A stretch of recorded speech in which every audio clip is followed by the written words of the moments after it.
আগে আমরা যা দেখছি এটি নজিরবিহীন ঘটনা। সারা রাত মাঝি মাল্লা হিন্দি আইসে গেছে নৌকা লইয়া লাকসাম থেকে রামচন্দ্র পর্যন্ত এই যে সরঙ্গা নাও, বড় বড় নাও, চাউলের নাও গেছে, সব কিছু গেছে।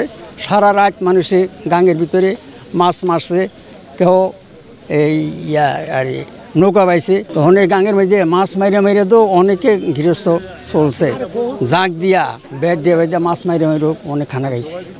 এই নদীর স্মৃতির ভিতরে তো আমরা যা দেখছি, আমরা মুরব্বীর কথা কইতে, আমরা যা দেখছি, আমরা যা স্মৃতি দেখছি এই খিরি নদীর এই পানি দিয়া স্কিম করছে, খেতে কৃষি বড়াইছে, অন্তর পানি থাকে না। পানি না থাকার কারণে তো আমরা মরতেছি। এই পানি যদি যখন থাকতো আমরা স্কিম করতাম, সব কিছু করতাম। এই পানি না থাকো না আমরা বেশি অসুবিধা তো। আমরা তো আমাদের মতনে গ্রাম দেশের পানি যে কি পানির অভাব আমাদের জীবন, এই জীবন আমরা বাচ্চা গাঙের পানি দিয়া সব খেতে কৃষি করা গেছে। ওখানে এই যে ডিপটিওয়াল আছে বা এই যে লেয়ার নিচে নেমে গেছে, পানি ওঠে না, এই অসুবিধা আছে। আমরা জানি যে মেঘনা যেটা গুমতি নদী, যে আমাদের দাউদকান্দি যে নদী আছে সেই গুমতি নদীর সাথে এটা আমাদের কানেক্টিং। এটা আমাদের দক্ষিণ অঞ্চলে আমরা বৌররা বৌররা লাস্ট পর্যন্ত আমি যতটুকু দেখেছি বৌররা হয়ে এটা দক্ষিণ অঞ্চলে দিয়ে আমার মনে হয় যে এটা চাঁদপুরের দিকে চলে গেছে, বাকি অংশটুকু আমি জানি না। আমি বৌররা পর্যন্ত এটা এরিয়াটা দেখেছি। তো এই খালটা আসলে এটা পুনঃখনন হয়েছে আজ থেকে 4 থেকে 5 বছর আগে সম্ভবত, বা তার বেশি হবে। কিন্তু যখন এটা খনন করা হয়, খনন করার পরে কিন্তু এই কস্তুরি পেনাগুলো ছিল না। যখন আমাদের নিজস্ব কিছু কৃতিকর্মের কারণে, যেমন আমরা বেল মাছ ধরার জন্য যে ফাঁদ এগুলো বাঁধতে যে আমরা কি করি ব্যারিকেড সৃষ্টি করছি, যার কারণে এই কস্তুরি পেনাগুলো জায়গায় জায়গায় আটকিয়ে এখন কি হয়েছে, এটা একদম আপনারা পেছনে দেখতে পাচ্ছেন একদম ব্লক হয়ে গেছে। যার কারণে মানুষ এই যে মাছগুলো অক্সিজেন পাচ্ছে না, পর্যাপ্ত পরিমাণ আলো বাতাস না পাওয়ার কারণে আমাদের দেশীয় মাছটা একদম বিলুপ্তির পথে। Large screen, dual stereo speaker এবং সুপার ফাস্ট চার্জিং এর সাথে এন্টারটেইনমেন্ট কিং নেক্সট জি N72। আমরা বিগত দিনে আমি দেখেছি, আমি ছোটকাল থেকে এই পাশে হলো আমার বাররা ইউনিয়ন চিলোরা বাজার, আর এদবারপুর ইউনিয়নের যে এদবারপুর যে বাজার আছে, সেখানে বিভিন্ন ইউনিয়ন থেকে বিভিন্ন দূর দূরান্ত থেকে মানুষজন আসতো দেশীয় মাছ কেনার জন্য। এখন দেশীয় মাছ কেনার জন্য আমরা যাইতে হয় দাউদকান্দির দিকে, আর এছাড়া বিকল্প কোথাও আর সম্ভাবনা নাই।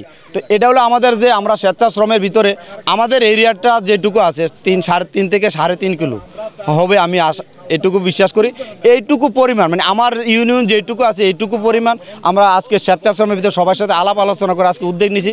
এই খালটাকে কস্তুরি পেনামুক্ত এবং আবর্জনা মুক্ত করার পরে এটাকে আমরা মাছ প্রজননের ক্ষেত্রে আমরা সহযোগিতা করব এবং আমাদের মৎস্য অফিসারকে নিয়ে আমরা এটা যা করার দরকার তাই করব। এবং পাশাপাশি এটা রক্ষণাবেক্ষণ করার জন্য আমরা অলরেডি একটা পদক্ষেপ নিয়েছি। আমাদের যে এদবারপুর ইউনিয়ন, আমার ইউনিয়নের শেষ মাথা যেন অলির বাড়ি হইতে পুকুরিয়া পর্যন্ত এটা খালের পাড়ে দিয়ে আমরা একটা রাস্তা করে দিতেছি। এটাতে মানুষ চলাচল করবে, কৃষি জমি উর্বর শক্তি বাড়বে, মানুষ যাতায়াত শক্তি করবে এবং যে দেশি যে আমরা যে আলু টমেটো এবং যে আমাদের যে কৃষি পণ্য সেগুলো যাতায়াতের জন্য সবচেয়ে বড় ভূমিকা রাখবে। তো এটার পাশাপাশি এই খালটাকে যদি আমরা সুন্দর করে রাখি তাহলে আমাদের দেখা যাবে এই পানিটাকে আমরা ইরিগেশনে আমরা ব্যবহার করতে পারবো, আমাদের যে ফসলাদি আছে সেখানে ব্যবহার করতে পারবো। এই পানিটা খাবার মানে আমরা যে ভাত পাক করে খায় ওইরকম আমরা উপযোগী করলে এখানে দেশীয় মাছ অনায়াসে আসবে এবং অনায়াসে হবে। এবং এটা হওয়ার সাথে সাথে আমরা মাইকিং করে দেব যে এই মাছ প্রজননের সাথে সাথে কেউ যাতে ধরতে না পারে। আমাদের তরফ থেকে দুনো ইউনিয়ন বাররা এবং এদবারপুর ইউনিয়নের গ্রাম পুলিশ আছে, প্লাস পাশাপাশি ওয়ার্ড মেম্বার আছে, আমরা প্রতিনিধি যারা আছে তারা বাড়ির পাশে যারা আছে তাদেরকে বলবো কেউ যদি এটা থেকে এই ছোটো ছোটো মাছের পোনা ধরতে চায় তারা আমাদেরকে ইনফরমেশন করবে এবং আমরা আইনানুগ তাদেরকে ব্যবস্থা নেব। এবং পর্যাপ্ত পরিমাণ বড় হওয়ার পরে আমরা মাইকিং করে উভয় ইউনিয়নের লোকজনদেরকে নিয়ে স্বেচ্ছা যে তখন জাল নিয়ে আসবে, যার যার মতন করে তাতে মাছ ধরে নেবে, কেউ তখন বাধা দেবে না। তবে মাছ ধরবে একদিন, আর বাকি সময়টুকু এটা উন্মুক্ত থাকবে, এটাতে কেউ মাছ ধরতে পারবে না, কোনো আবর্জনা ফেলতে পারবে না।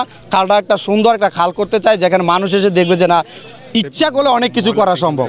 এবং আমরা এই যারা আজকে এই প্রোগ্রামটা দেখতেছেন আমার এলাকা এবং বাররা ইউনিয়ন চিলোরাবাসী, আমি আপনাদেরকে অনুরোধ করব খালের পাশে যে ময়লার ট্যাঙ্কিগুলো আছে এগুলো আপনারা অতি দ্রুত এগুলা সরিয়ে নেবেন, কারণ এটা আমরা খাবার উপযোগী একটা পানি হিসেবে করতে চাই।